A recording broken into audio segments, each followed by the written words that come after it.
Este é o canal Caminhos do Pensamento. Eu sou branco, estou com um boné preto, óculos com lentes espelhadas, tenho bigode, barba preta escura, curta e estou com uma camiseta azul clarinha, quase branca, caminhando sobre folhas e galhos dentro de um parque público rodeado por árvores, enquanto olho para o celular. Meu nome é Rafael. E aí, pessoal, tudo bem com vocês? Hoje eu vou falar sobre uma ação indenizatória de danos morais movida por um advogado e uma advogada em nome próprio contra o youtuber Arthur Duval, o Mamãe Falei.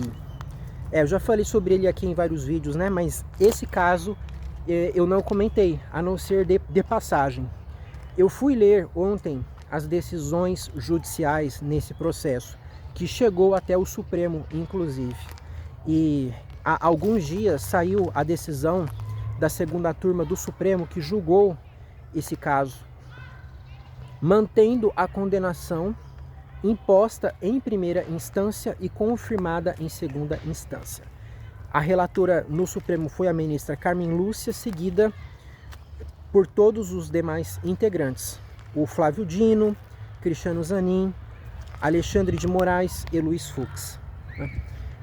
E basicamente esses advogados alegaram que foram ridicularizados pelo Arthur, foram enganados, porque eles estavam em uma manifestação política na Avenida Paulista, quando o Arthur se aproximou, fazendo perguntas sobre as opiniões políticas deles, e houve edições tendenciosas, que fizeram inclusive que eles fossem achincalhados, fossem chamados de burros, idiotas, gado, e que o Arthur se aproveitou de um erro cometido por esse advogado quando ele chamou a Câmara dos Deputados de Câmara.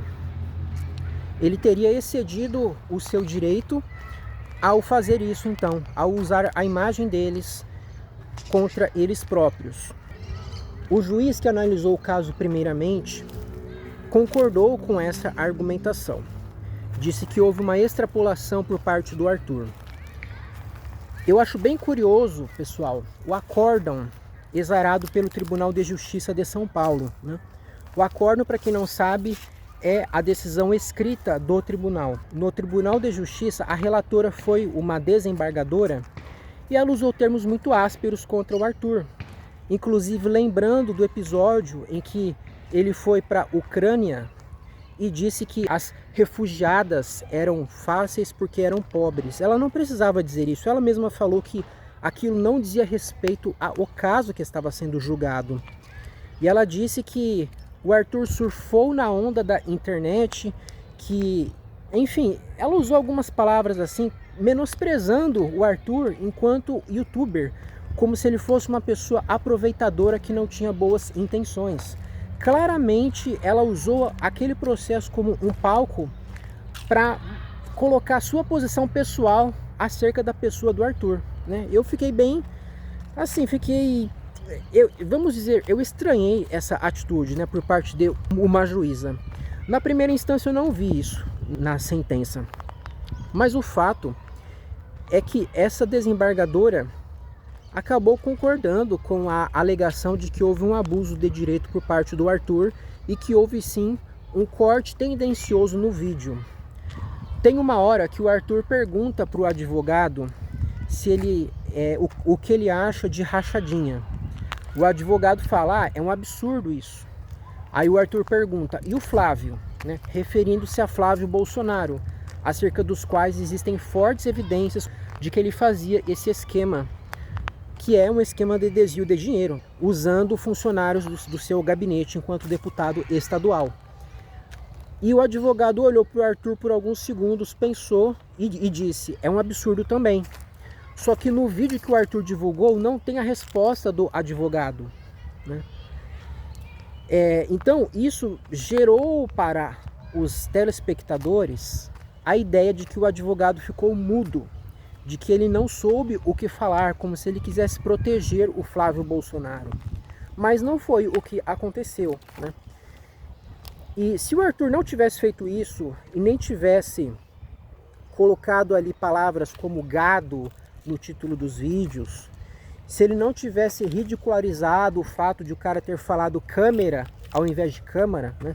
Se ele tivesse apenas mostrado isso sem fazer comentários, eu acredito que ele não teria sido condenado, né? Realmente houve ali um certo exagero por parte dele, principalmente no que diz respeito a esse corte, né? Mas se eu fosse o juiz desse caso, eu até condenaria o Arthur a colocar o vídeo na íntegra e fazer uma retratação, dizendo que o entrevistado respondeu à pergunta, né? Que ele realmente falou que ele achava errado também o Flávio fazer a rachadinha. Mas eu não condenaria o Arthur por indenização de dano moral. Eu entendo que não houve um ato grave o suficiente para fazer com que a imagem do advogado fosse manchada. Ora, o fato de ele ter dito Câmara dos Deputados é incontroverso. Foi exatamente o que aconteceu ali, né? E ele tem que se responsabilizar pela atitude dele. Ele aceitou dar entrevista para alguém, seja qual for a pessoa. Se ele cometeu uma gafe, um erro, né? Isso faz parte da vida.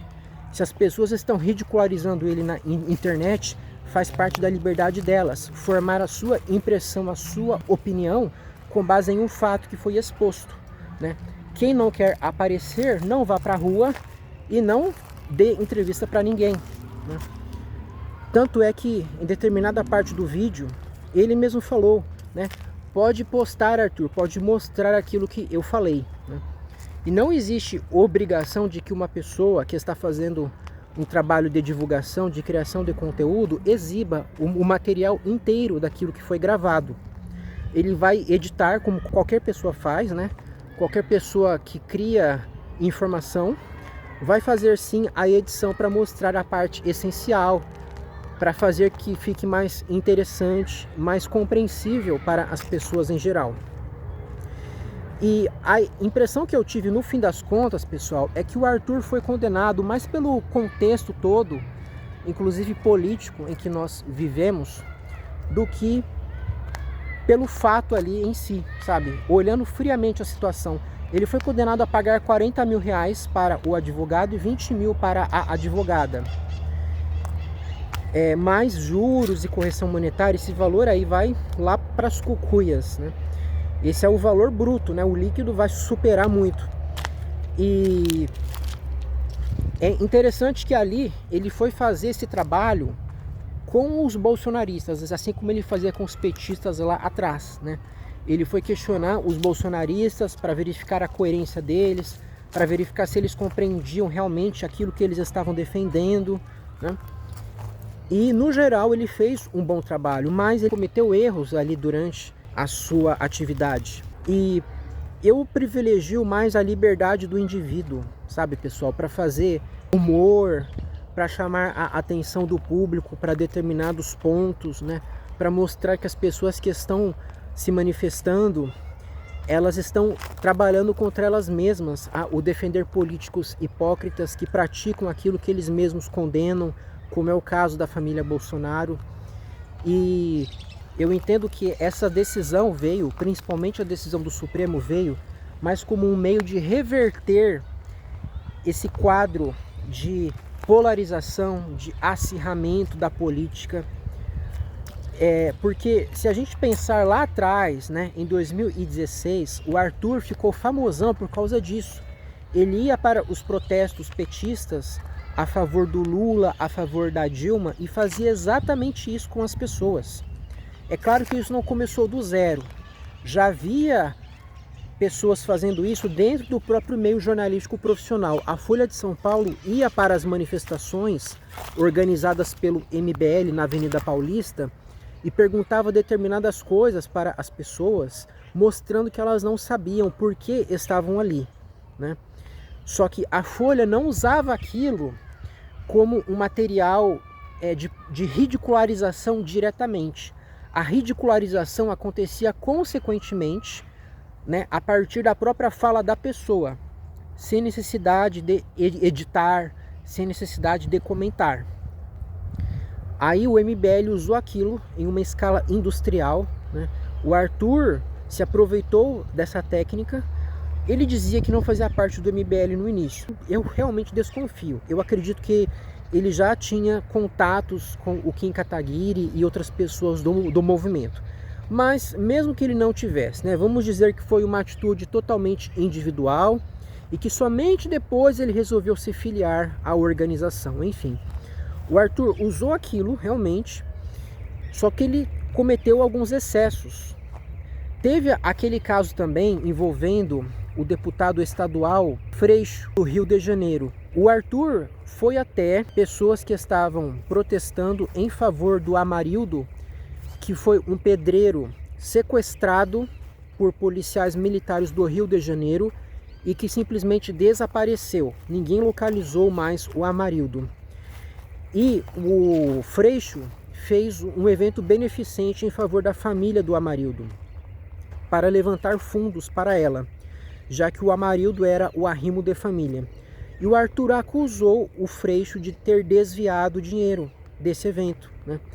E o Freixo conseguiu a condenação do Arthur na justiça.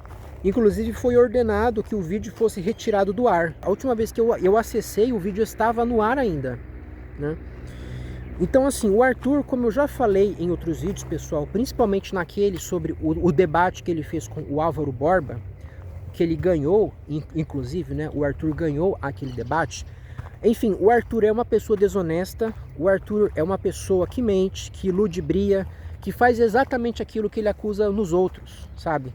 Ele não é realmente uma pessoa que sirva para nos dar alguma luz no fim do túnel, não. Ele é o trem que está vindo na direção oposta. A gente sai correndo e o Arthur está vindo ali na frente para fazer exatamente isso que ele critica nos outros. Ele é apenas um Bolsonaro incubado, que ainda não atingiu o seu objetivo, que ele já dizia que era ser presidente da República, né? Agora está muito difícil, porque ele está inelegível por muitos anos.